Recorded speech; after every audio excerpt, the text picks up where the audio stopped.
Welcome to the show tonight. Think about it. I'm Steve Allen, and Roe has the night off. He's got some personal issues going on right now. He's taken care of.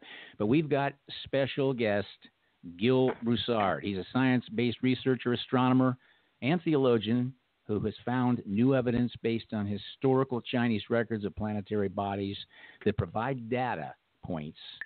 He's plugged into a NASA-type software. Now, the equations that Gill's found and this data is from a real object approximately 6.5 to 7.5 times the size of Earth on an elliptical orbit, averaging a yearly cycle closer to 360 than the typical 3,600 years that is described Planet X. Now, we're going to talk about this because he talks about a Planet 7X, and I'm going to ask Gill what the difference is. Gill says in most cases the passage of this object through our solar system has less than catastrophic impacts relative to the Noah's flood incident, with records, geological data supporting increased earthquake events and volcanic activity-related methane releases, with birds, fish, and insects being notably affected. Additionally, a 7-year drought is identified that begins 3.5 years before Planet 7X arrives and ends 3.5 years after Planet 7X departs. GILL BROUSSARD, welcome to the show. It's good to have you on. Think about it. Well, thank you, Steve. Thank you for having me. I'm glad to. It's my pleasure. Answer any questions. Yes. I'll tell you what. Your material is phenomenal, and your charts and graphs. You have really spent some serious hours researching and putting this together. And let's give the listeners your website first of all. I want to know what's your actual URL of your website so they can go on and take a look. They can either go to the website, which is planet7x dot, and at the bottom of the site there is some links to go and get the free PDF, the book that shows the graphics on where these events occurred in the Bible or Scripture. As we have 14 accounts. We have 14 accounts in Scripture and about 5 or 6 in secular. So it all ties together. So you're saying that all this research that you put together, it all matches things you found in the Bible. Yeah. Right. And also on YouTube, Planet 7X. On the YouTube, I put some videos together for people to see that I explain in more detail the science and the math pertaining to some of these events in the Bible. Okay, so for those of us who aren't real math wizards, okay, if you're not a math wizard, still, we know that you've put all this stuff together. This data is pretty conclusive. Now, explain to me. I mean, I know a little bit about Planet X. I've read a book on Planet X, and I've studied it a little bit. But what is Planet 7X? You talk about Planet 7X as being a separate planet from Planet X. Can you tell us what's the difference? Well, when a person's research goes against many of the claims that are presented, then we tend to title it differently. That way it separates the data. It's the same object throughout time. It's probably had like 30, 40 different names, like Baal or Horus, Jupiter, Zeus, okay. Planet X. There's multiple names. Even in the Bible, it calls it the fiery dragon of old, or the destroyer. And so, but to separate the data in modern terms, we tend to give it a name that qualifies the research, and that's what I call it. Planet 7X. Okay, so 7X and Planet X are basically the same thing then, right? Right. It's just a qualifier. Okay. I don't know whether you've seen some of the recent articles, but NASA and Caltech just came out with a thing where they acknowledged. I don't know if you saw that, Gill, or not, but they acknowledged Planet X. And the thing is there seems to be this downplaying, this kind of low key presentation that yes, it exists, but it's not going to affect us at all. What do you say to that? Well, there's a law and there's also funding. They're not allowed to cause any type of panic for the public. In other words, you will not find a astronomer saying that it's inside our solar system. They always project outside the solar system.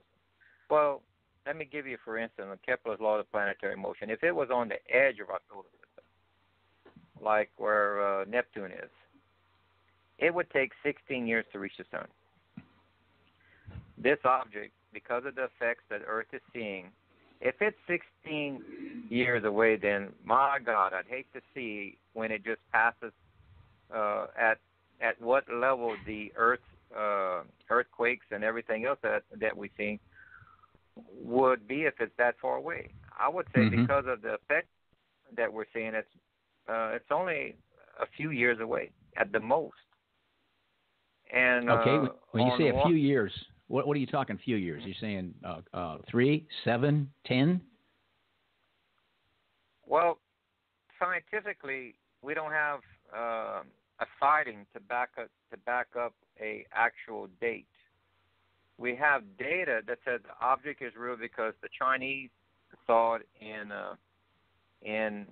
1054. We have white paper studies that it interprets this, and it's been qualified as being misinterpreted correctly. It's called the guest star of 1054. The supernova was seen a few months earlier, but this is from the Dublin Institute of Advanced Studies. And they go through that, this is stating that this cannot be a supernova because it moves through multiple constellations. And it was seen for 26 months, 13 months coming in and 13 months leaving. A comet does not show for that length of brightness unless you're talking about a very large object to be seen that far in advance without a telescope. So, once we took that information and plotted it, we had a segment of its course. When in your estimation, Gil, do you believe that we will see it visibly with our eyes? Scientifically, we have no hard date, but biblically, when we merge the two together, the Bible gives us some indications. One of the indications says, like seal 3, economic collapse, and seal 4, it says famine and war. Well, famine and economic collapse, there is a period of time where the Almighty is telling you to prepare. He says on a Sabbath year and a Jubilee, you prepare 1 year of food for each of those years. Well, we're just about finished with this. We just finished the Sabbath year, and we're going into a Jubilee year. If seal 3 and 4 are to happen when His people are prepared, have to be in this Jubilee. If we have the Jubilee correct, there are some people that are stating that we may or may not have it correct. Well, I won't go through the markers, but there's a few markers in history that I can pinpoint using astronomy and records. It seems to be that the 2016 is the Jubilee. There's strong indication. I can't go 100%, but it is a strong indicator. Therefore, let me ask you this: expect this to return this next March or April, possibly. Oh, really? If this is the Jubilee. Yeah. Okay. So maybe in a year, you're saying this next March, April, or now? On a Hebrew calendar, they start their year in March or April. It falls in between our calendar months. Okay. The Hebrew months. So Passover, the Nisan, or the first month of the Hebrew calendar, would fall between April and March. This is the exit parameters that we see through these models in the Chinese records. It exits our inner solar system in March or April. And then 150 to 152 days later, according to the Chinese records and the biblical records, this is where it had entered previously, where it rounded the sun and then its exit. So 150 to 152 days later, we'll run into a second debris field. Even though the planet is on its way out, after March, 5 months later, we're running into the debris that's left over from its passing. That causes the second meteor shower. There's one in CO6 and there's another one in CO7. talking about a double meteor shower, like in Noah's flood. There was, I can estimate that there was actually 2 meteor showers that was 150 days apart. And during Hezekiah, the calendar changed from 360 to 365 and a quarter day year during Hezekiah. So now we're looking at 152 and 1 8-day separation. And that's talked about in Revelation, where it says they will wish death for 5 months, but death won't come until the 5th month, which is the second meteor shower that finishes off that half of the earth that's hit by the first meteor shower. It's the same half that gets hit twice.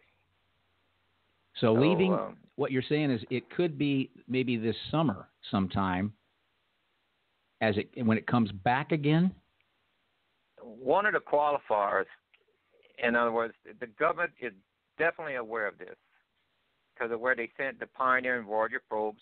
We can, once we had the data, when we turned back where they sent it qualified the same area of space. We have 5 studies, 14 biblical accounts, and 3 NASA probes. Out of 88 constellations, they all point to one constellation that's called Sagittarius. That is the south of the universe, Nadar. And all of the data points south of the universe, that's on the ecliptic and on Sagittarius. You can tell when people are putting out bad information because they don't know enough astronomy to state correctly south of the universe. Okay. So, well, see, they can get away with that. They can get away with giving out that kind of information because most of us don't have any education at all about the planetary system. And as you well know, they don't teach anything in schools anymore to these kids. So let me ask you this, Gil. Are we seeing this massive animal kill-off happening from this planetary involvement, or do you think they're caused by man? Do you think this is the chemtrails they're doing and who knows what else they're doing? Or do you think this does have something to do with Planet X? Without a doubt.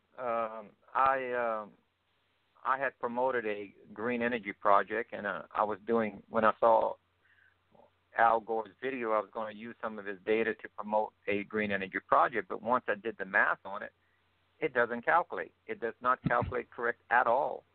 So there had to have been another effect that's causing Earth's problems. Now, when you look at a much broader scale, all of the planets are warming up. Okay? Well, there's no cars on Mars, so how can it be man? And the same thing. What's happening is that the electromagnetic field, which is the stronger force in the universe, not gravity. If you look at the plasma universe model, it proves this out. And what's causing is like a little bit extra resistance in the normal flow of current in the center of the Earth, and that's heating up magma slightly. Well, if you change that a half a degree to a degree, something small, that magma is going to expand, and if it expands, that crust has to give. So you have fracturing of the crust. That's why you see the sinkholes. And when a certain rock fractures, you see methane release. When you see methane release, birds and fish and certain mammals are very sensitive to methane. Humans are not, luckily. And if they get a certain parts per million in the air, they drop out of the sky or float up to the surface. And that's what you see, and that's why you see these such a high rise in death rate, as well as sinkhole and earthquake and volcanic activity, as well as changes in weather patterns. Our jet streams are changing because something's tugging on our magnetic north. We have a geographic north and we have a magnetic north. Well, our magnetic north is racing towards the geographic north at 12 times its usual speed. Well, if you know the orientation of the tilt of Earth, well, that magnetic field and the geographic north, it's moving towards the south of the universe. That's where it's being tugged from. Now, what about the Super Hadron Collider over there? Because that's another issue that has its own incredible electromagnetic pull. How is that affecting in relation to Planet X? Is that like just causing double the trouble? Well, I don't exactly quite buy what they're publishing papers on what they're stating that they're using it for. Yeah. I think there's a much more insidious, realistic value. Let's say, yeah, you could say that if you wish. But if you find a new particle to split, that means you got a new weapon that's 100 times, 1,000 times, maybe 1,000,000 times stronger than what an atomic bomb would be. And they may need some of these newer devices to help protect the Earth from inbound asteroids. You know? Okay. So you think it's a protective thing? Possibly, or maybe it has another sinister motive. I'm not quite sure, but some of the language that they use, I'm just not quite buying, because the universe is not ruled by gravity; it's ruled by electromagnetic. Some of the terms that they're using are absolutely wrong. So, that's what they would tell the public. Mm-hmm. But otherwise, in the secret, they're doing the correct calculations, and they wouldn't be using terms like gravity. Okay, let me ask you this: what about, you've probably heard about all these unexplainable weird noises that they're hearing in the upper atmosphere? People all over the place, all over the world, are hearing these unexplainable noises. They can't find any origin. They're never able to pinpoint any origin or explain them. Is that something to do with, Planet X, the pull, or the electromagnetic? Is that causing, sound waves of some kind to create these noises? Yeah, most of these noises are associated near fault lines. People don't know this. Not many people know what I'm about to tell you, but there's like 5 super large faults along the East Coast that is equivalent to San Andreas, and not too many people are aware of that. Remember where they had those 13 eagles that fell out of the sky and were found dead? Yeah, absolutely. Okay, well that's right at the end where the one of these faults crosses that inlet right there. It's right by the water. That was methane release. That killed it. Even though they're not saying that, because methane doesn't leave any evidence behind. So even the whales, even the sea life, you're saying that the methane, it's the methane that's even coming up into the water from the ocean. It's killing these big. Right. Remember in the old days, a coal miner used to bring a canary with him in his mine because it sang. Right. And as soon as it went silent, they knew there was methane present, because it would drop dead instantly of just certain parts per million in the air. Oh. Methane is odorless. Unless you're in the oil and gas industry, they add a odor to it to where you can smell it in the house. But natural methane is odorless. It's like carbon monoxide, right? In a way, but carbon monoxide will follow the surface of the terrain, where methane will float upwards. So that's why it kills the birds at the top. So the methane literally goes up. That's why some of these, you've heard of these flocks of birds. They just drop, these starlings and stuff, they just drop to the ground. Yeah, because you have a fault somewhere in that area. You have a major fault that's leaking the gas out, and that's causing, because the rocks are fracturing, and they're moving, and they're making these chambers, and you hear these sounds and different things. See, sometimes when high-pressure gas is leaking, it can make a sound coming out the ground, depending on the way the rock is letting it out. It can, just like you pinch your lips and whistle, Right. There's different ways, and we're going to hear and see sights that we've never seen before, because the last time this thing came around was roughly about 360 years ago, and it was spotted by Germany. They have a wooden carving where everyone in the carving is pointing at an object almost equal to the sun.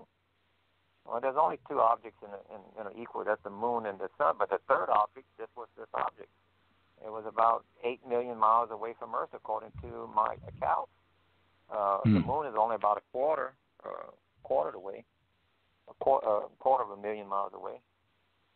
But so this is what caused. Is it Planet X? I'm sorry. Is it Planet X that's causing the moon and the sun on some days to look so close to Earth, and other days it looks, 3 times further away? No. That's just because they have a elliptical orbit, and when Earth is closer to the sun in the wintertime than it is the summertime. Okay. It's only the tilt. It's only the tilt of the Earth that gives you winter and summer. Okay, so and that's why you have such a perfect solar eclipse. The moon is smaller, but it's 400 times further away, and it's 400 times smaller. But when they come together, they perfectly block out the sun. Mm-hmm. But remember, like in Yeshua, the 3-hour eclipse during his sacrifice? Mm-hmm. Well, a little bit of astronomy tell you that that's not possible.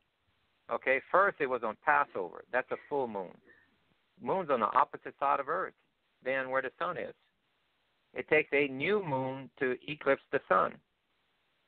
And the text says, both in secular and scriptural, it says the whole earth was darkened.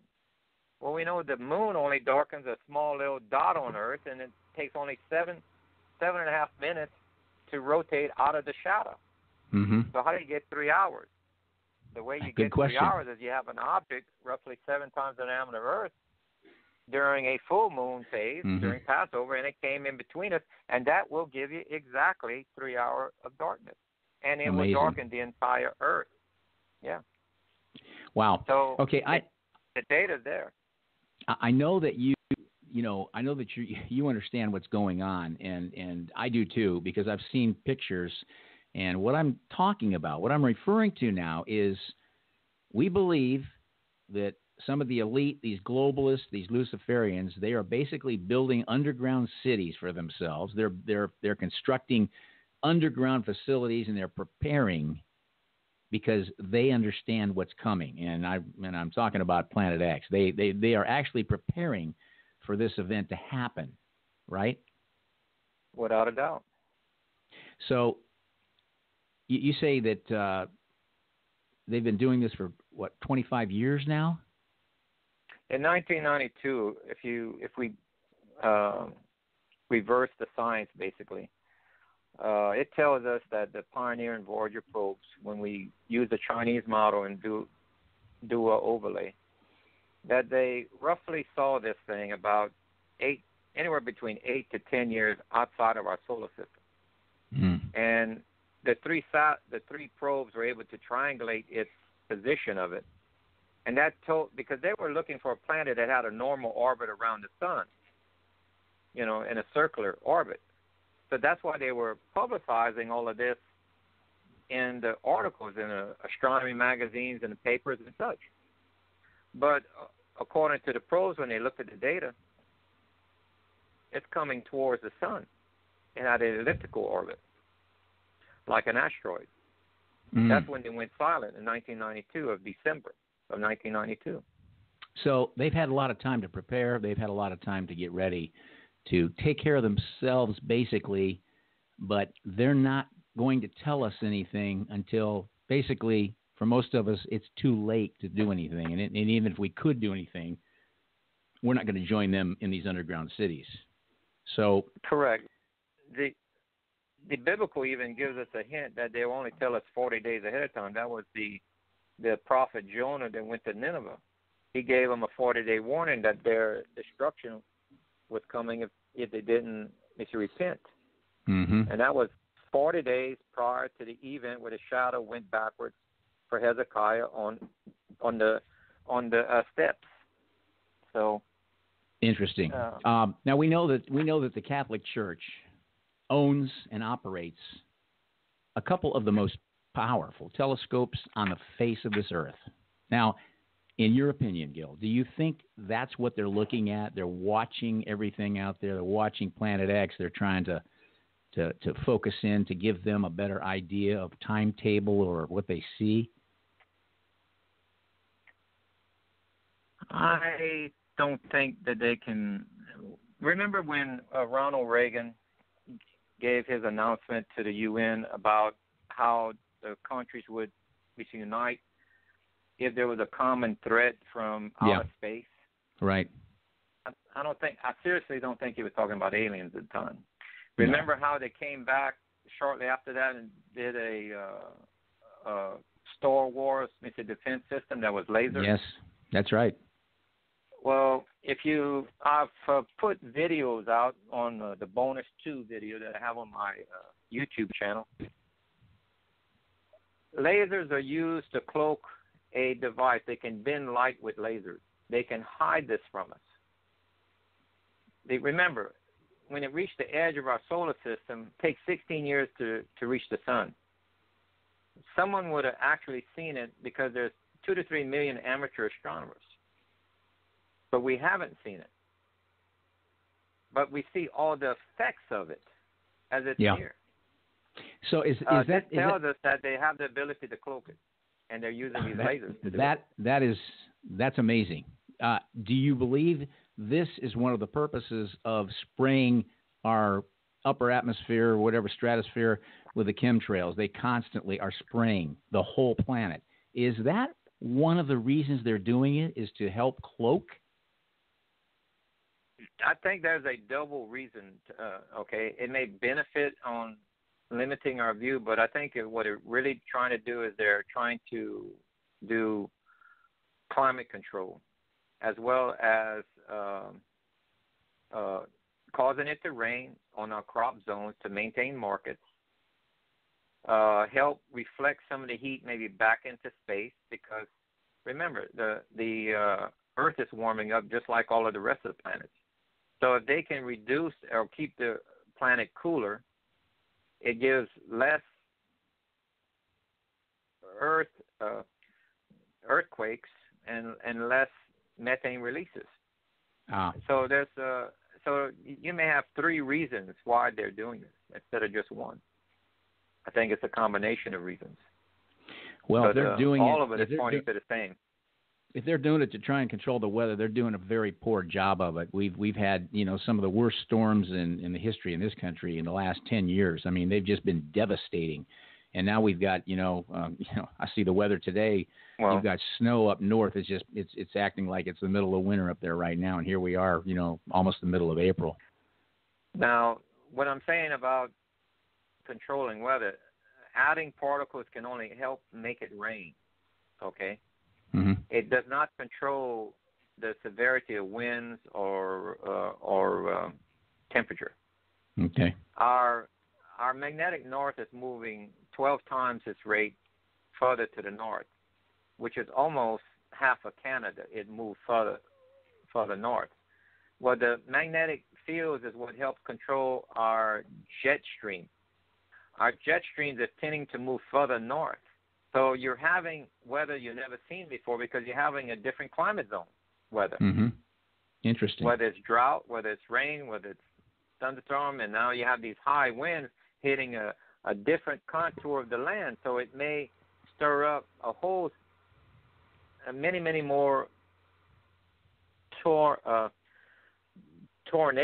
because the ground effect, that it's changed because, depends on how many mountain ranges and everything you have, that is what spurs the tornadoes. Mm-hmm. And so, yes, you're going to have changes. But the changes are going to be a lot more extreme coming up.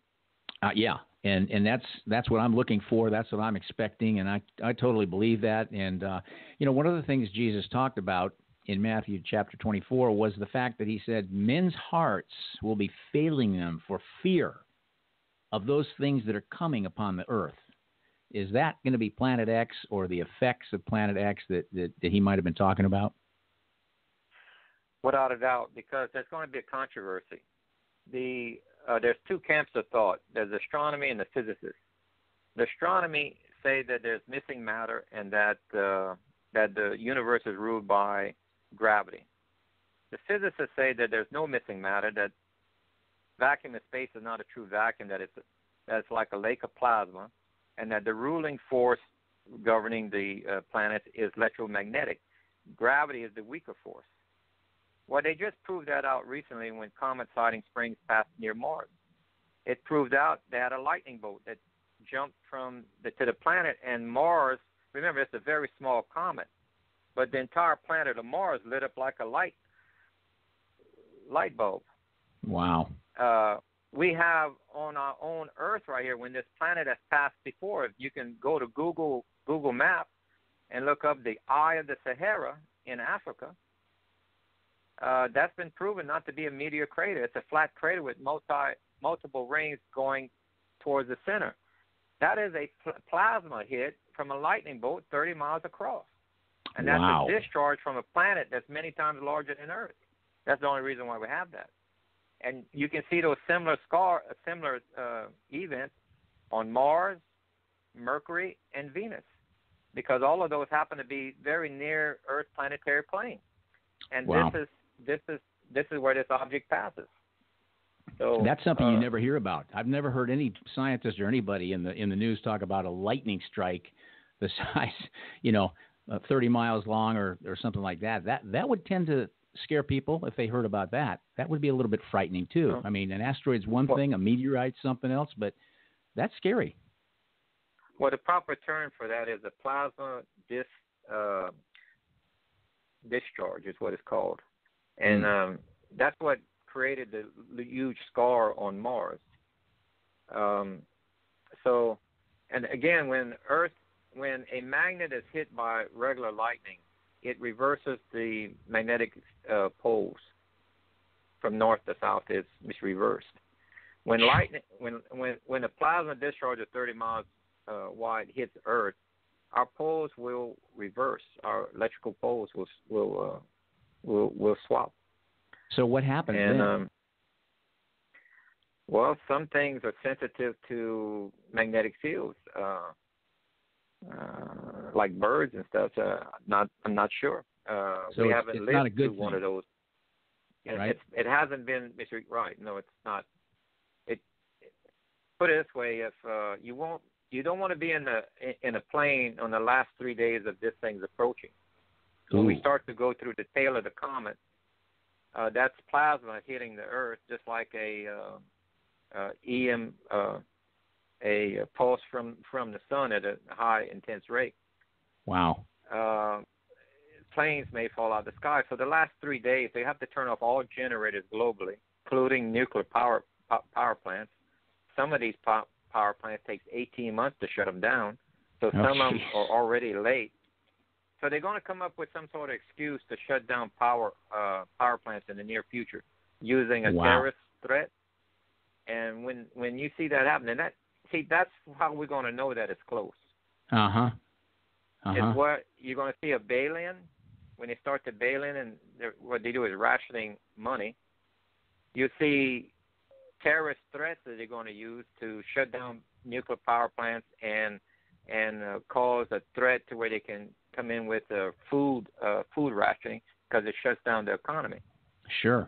Absolutely. And then the war overseas will cause rationing of fuel. When you do those three things, ration money, food, and fuel, you control the population. Yeah. And when you see that, start looking up then. When you see that happening, you can start looking up. All right. Let's hold that thought. We're going to take a real quick break here. We're going to be back with GILL Broussard with much more right after this. If you're in business, there's something you need to know, and I bet your competition probably doesn't even know it yet. Here's a little secret you need to know. It doesn't matter how much you advertise, how much you spend on SEO or anything else you do to attract more customers if you have a bad or no reputation online. You see, over 95% of people go online to look for services and products now. In a recent survey by Nielsen, over 87% of people trust online reviews as much as personal recommendations. When people go online to look for services or products like yours, what's the first thing they see in search results? That's right, they see those reviews. If you see a business with 2.5 stars, or one with no rating, or one with 15 5-star reviews, who do you call? Okay, so how do you compete with a company like that? You go to reputationmarketbuilder.com. They offer the most complete platform to not only help you get those 5-star reviews, but then they market all those 5-star reviews all over the internet. So you get more new patients, new clients, and new customers coming to your business every day, every month, every year. If you'd like to know more, just go to reputationmarketbuilder.com. If you're tired of wasting your marketing budget competing against those with a great 5-star reputation, then go to reputationmarketbuilder.com today and get your business positioned as the market leader. That's reputationmarketbuilder.com. You're listening to Think About It. Here are your hosts, Ro and Steve. And we're back on Think About It with special guest GILL BROUSSARD. We're talking about Planet X and all the ramifications and the events that are going to come because of its presence in outer space for our planet. What we're facing, and right before the break, we just left off with some of the financial collapse things and some of the things we're going to be looking for, like terrorist attacks or threats of terrorist attacks. And Gil, you said they may have to close down some of these power plants, and it takes a lot longer. So won't they have to really be looking and trying to keep tabs on Planet X in order to do this in a timely manner to not let some tragic, big event happen to some of these plants? Well, none of these plants can take a meteor. See, they don't know what side of the Earth it's got with the meteor until it gets closer. They can only estimate possibly maybe like a month arrival or a week, but they have the data because they have satellites further out there behind, past the cloaking mechanism, to where they can still study this. But it has to get closer. In other words, within the 40 days, they'll be able to tell you the hour and the day that it's going to arrive. And even at 40 days, when you look up in the sky, it's not going to look threatening. It's going to look like Jupiter in the nighttime sky, just like a star, but it's going to be as bright as Venus, but it's going to be as large as Jupiter in the sky. And then as it closes half of the distance between us and the sun, it doubles in size. Each time it closes in half of that. So only within the last few weeks will it really get visually as if threatening. Then Well, you're going to notice that because I can just imagine. We see a planet out there. We go, okay, that's interesting. We haven't seen that before, and then time goes by. Next time we see it, it's bigger, and then more time goes by, and it's bigger. That's going to get your attention because what that tells you, even a simple man like myself, I'd say, well, that thing's getting awful close to Earth. See, one of the things they have to do, with this terrorist activity, they're going to allow it to have a cyber attack. They have to shut down the internet there because there's 2 to 3 million amateur astronomers that can put their scope and give close-up pictures of it where you have detail. And you can tell that that's a totally different planet. That it's not one of our present. They have to have a cyber. They have to shut it down. Well, that means all your banking is down too, because banking's all on the internet too. So that means everything's shut down, right? Everybody's shut down. That's the reason why the Almighty told you to prepare 1 year of food and resources you need for a Sabbath and a Jubilee. Well, we just passed 1 year. The Sabbath's gone. Now we got 1 year left. That's called the Jubilee. Let me ask you. Isn't it interesting the Queen of England said that last year was our last time we're going to have a Christmas that we're going to enjoy? I remember that. And also the Pope said something similar. And so why are the governments moving their alphabet agencies, some of them, to higher ground? Okay. This is why are the major countries building underground facilities at an alarming rate? This is and now if you go back to old Al Gore's Inconvenient Truth, and you take out the false part that it's global warming, and that he's talking about weather pattern changes. Mm-hmm. And you go back and look at this in a new light, that he's talking about the effects of this planet coming in. Now remember, global warming is supposed to affect us through a range of 50 to 100 years, right? Mm-hmm. But towards the end, he gives you a year that the majority of these effects are going to happen, 2016.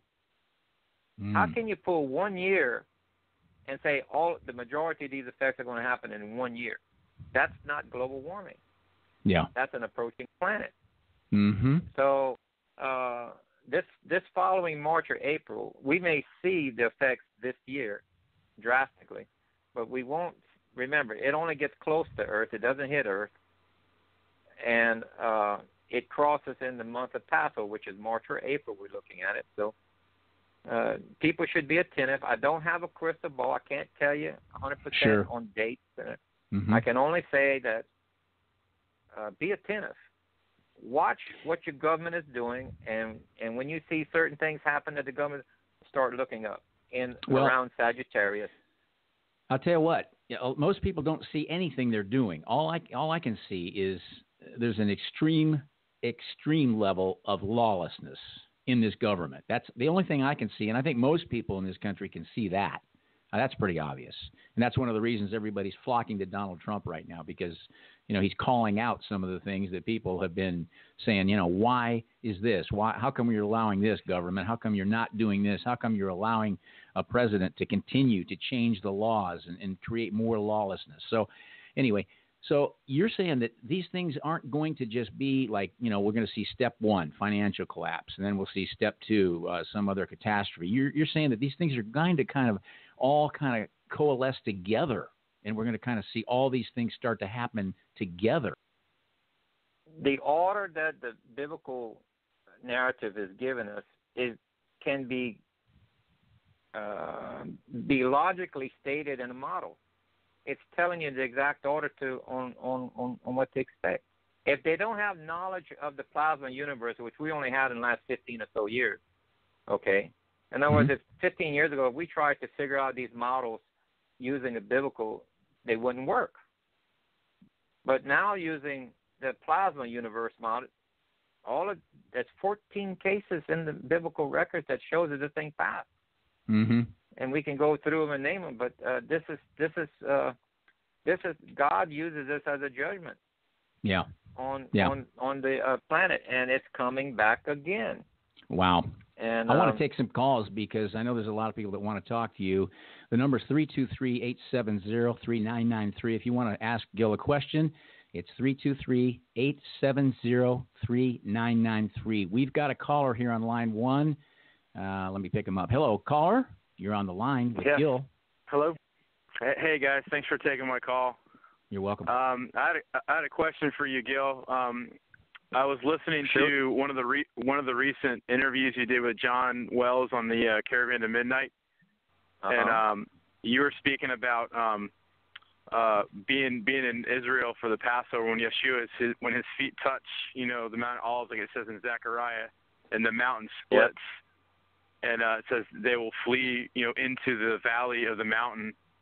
Now, I mean, that's not the first time I've heard that, and when I heard you talking about that, I was very interested in that, because the research you have done biblically that matches, basically the secular world, how it basically proves the Bible's 100% true. But my question is, what I haven't been able to find anything else in the Bible that talks about when they go into the mountain. Is that the 1260 some days where the woman's protected from the face of Satan? Is that what? That is it. That is at the beginning of the Great Tribulation, where that remnant of people are protected throughout the Great Tribulation. Remnant does not mean the entire body of believers. And wilderness has never been referred to heaven. So this is the ones who follow his Mikra. The word in Hebrew, I had to go back and learn Paleo and ancient Hebrew as well as modern Hebrew, because I was looking for the science data on who had the most accurate information. And I went through 5 different Bibles, and it ended up being the Hebrew was the most scientifically correct. So I went back, and even once I had this data, I had to go back and reevaluate that scenario that you're saying right there, because I was taught there was only one taking away. That's not what the text is actually saying. There's 2 taking aways, and they're qualified totally different.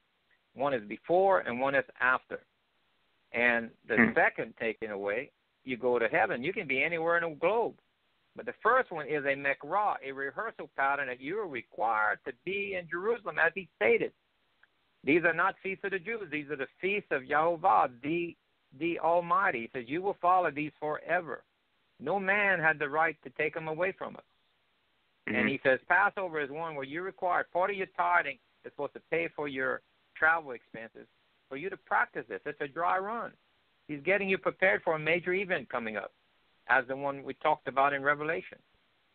And we could not figure out the book of Revelation without knowing the Old Testament, what actually took place with these models we have here, because they're data points explaining you the last book of the Bible. This is orchestrated in a way that only a omnipotent, all-seeing creator can do. This can't be done by the hand of man randomly. Impossible. So, Gil, let me ask you this. So what you're saying is all the Jews, all Israelites are required to be there during this time. You're not talking about the church being there, right?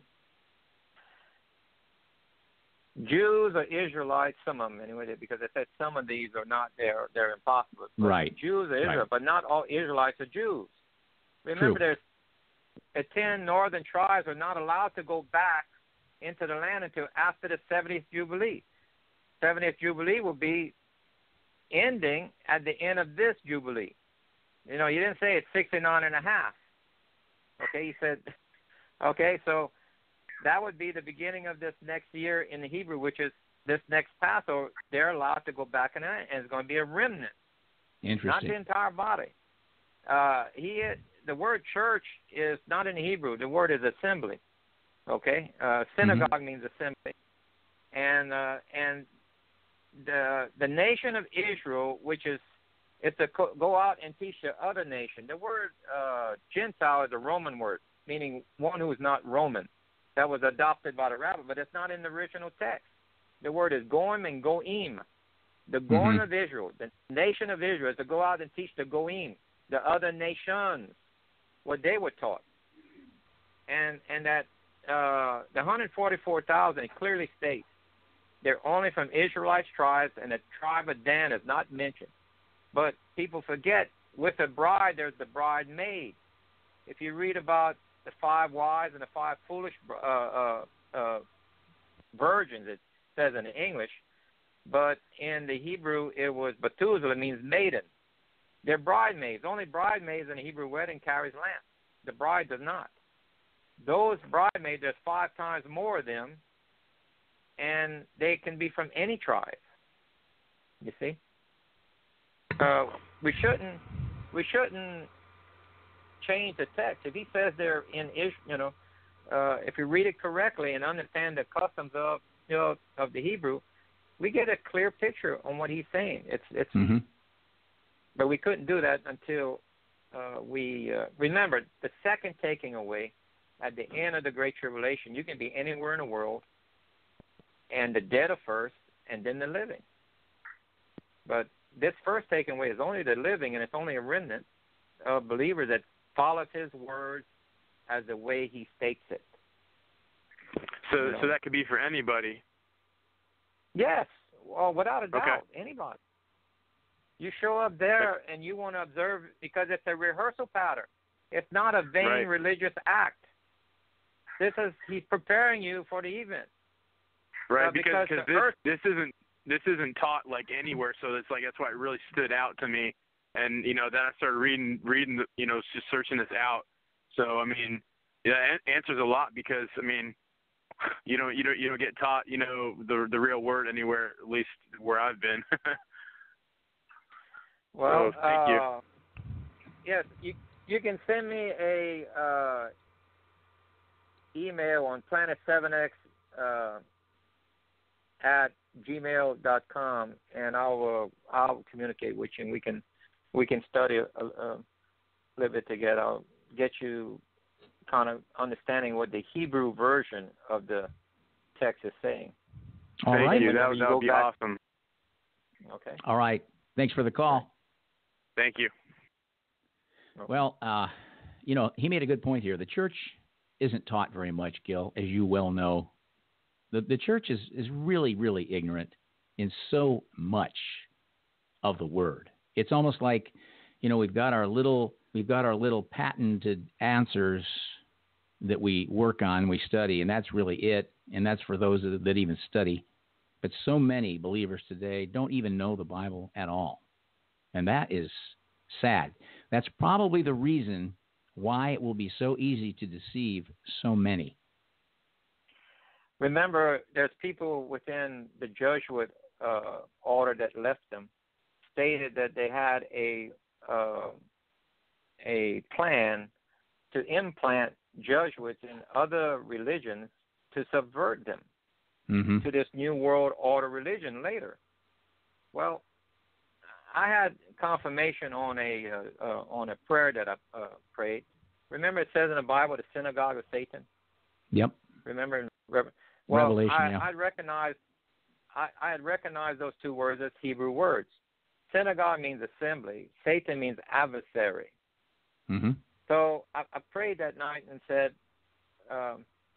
who are the adversaries that assemble that against you and your people? I thought the answer was going to be the Muslims, on the radical Muslims.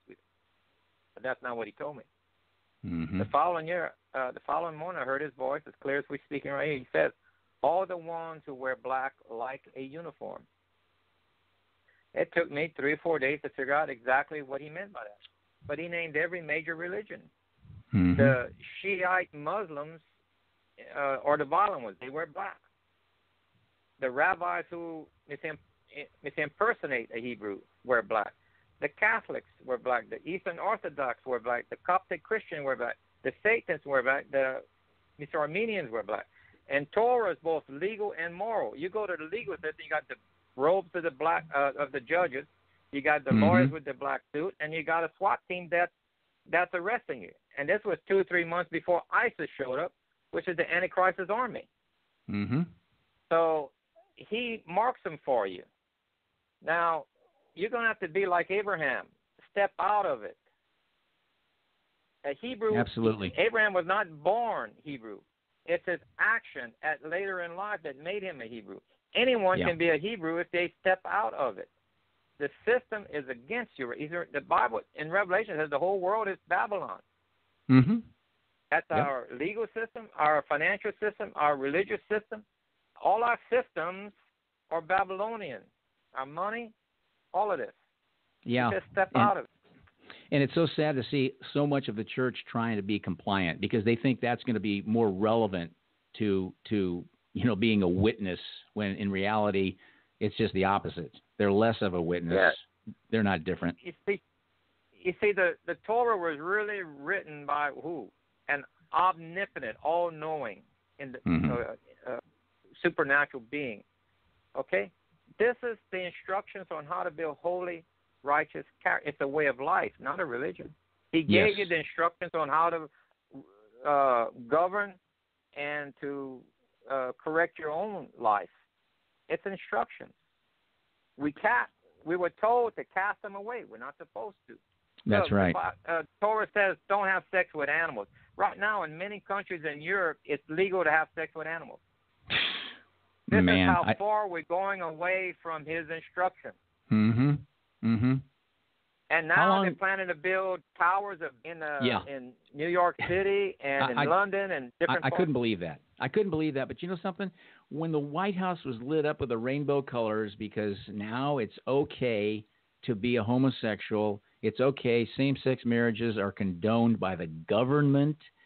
I mean, it's got to collapse. I mean, when you have built this kind of a country and you've allowed it, and I blame the church largely for allowing it to even happen. But here we are. How long does America have before you see America crumble? in Revelation it states 1/3 of trees, 1/3 of grass. Later it says the rivers, 1/3. Well, when he said rivers, that's fresh water. He just described 1/3 of continental crust. When you look at a globe, only half of a globe can be hit from one side. The other half is protected. Well, Yeshua comes mid of night. That's the nighttime side. That's going to be Jerusalem side. And on the opposite side is North and South America. That's 1/3 of continental crust. Telling you what side is going to be in the daylight and suffer this catastrophic event. The details are astounding. Yeah, they are. That's it. Now, keep in mind, most of genetic crops, which the Torah tells you cannot create new life. It's against God's laws to create brand new life forms like genetic modified foods and stuff. Mm-hmm. You think there's a reason why he's burning all of the trees and the crops? Mm-hmm. Well, it's probably very similar to what happened when he had to do the flood with Noah, because the DNA was so corrupted and polluted, and because of the angelic beings, absolutely, mating with earthly women, and that's just another little detail in the Bible that the church never wants to talk about and never teaches. That's just another little issue that they're afraid to talk about. They're afraid to talk about giants, and the whole world tries to cover that up. I mean, anywhere that any of this research, you've got Tom Horn, you got Steve Quayle, you got these guys going, and they're finding these incredible 30-foot skeletons, these skulls, the size of 3 basketballs, and we don't talk about that. We don't want to know what the facts are. But the truth of it is running away from the truth, running away from the facts is only going to hurt us. So, that's what I say. We only got a couple minutes left on the show tonight. Man, I'll tell you, I knew we could go 90 minutes, probably go 2 hours easy with you, because you are so loaded with a lot of information, Gil, and I really appreciate it. But so anyway, what would you advise a believer, a follower of Jesus Christ? What is your best advice to them at this point right now, today, 2016? Get back to understanding Yeshua, which is his actual Hebrew name. He was a Hebrew. And from day one, he instructed the Hebrews to teach the other nations. You got to go back and understand the biblical narrative through a Hebrew point of view. It's a Middle Eastern Hebrew point of view. It's not a Western, Christian point of view per se. Yeah. It's a Hebrew, has a different viewpoint. And I went through 5 different Bibles. I started off, I was totally believed that the King James was absolutely correct, 100%. And to my own research, the science in it was wrong, and every time I checked the Hebrew, it was correct in the Hebrew. So I went through 5 different Bibles till I found one that was close enough where I wouldn't have so much red ink on it, where I could understand it, and that was the ISR. It's printed in South Africa, and it's not in any Christian bookstores that I can find. And it's still not 100% right, but it's a lot closer. It's a whole lot closer. Remember, Yeshua said in the end days, my words would be rare. They are. It's not that they're going to take away your Bible. It's because they already changed the content of some of this. Yeah, that's a good point. Rare. That's a good point. Hey, Gil, we got to go. All I can say is it's been great having you on. I hope to get back to you at a later date and get you on again. And thanks so much for joining us. I know everybody's enjoyed it tonight. Thanks so much, and we'll talk to you later.